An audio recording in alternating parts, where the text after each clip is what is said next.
તો અમરેલીમાં વડિયા પંથકમાં ગાજવીજ સાથે વરસાદ વરસ્યો। શહેર અને ગ્રામ્ય પંથકમાં ધોધમાર વરસાદ પડ્યો છે। રામપુર, તોરી, અનીડા ગામે કરા સાથે વરસાદ વરસ્યો। તો ટુંઢિયા, પીપળિયા, દેવળકી, બરવાડા, બાવળ ગામે વરસાદ વરસ્યો। સાંજના સમયે વાવાઝોડું આવતા વીજળી ગુલ થઈ હતી।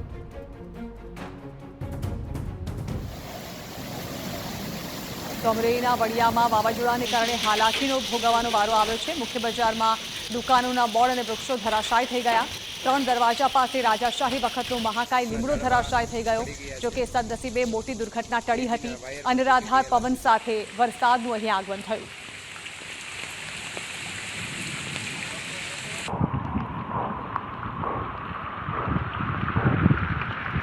તો રાજ્યમાં હજુ પણ આવનારા 7 દિવસ વાવાઝોડા અને વરસાદનું સંકટ જે છે તે તોડાઈ રહ્યું છે। પ્રી મોન્સૂન એક્ટિવિટીની રાજ્યમાં શરૂઆત થઈ ગઈ છે। જોકે તેના પગલે અત્યારે અમરેલીના વડિયામાં ભારે વરસાદને કારણે નુકસાની સહન કરવાનો પણ લોકોએ વારો આવ્યો।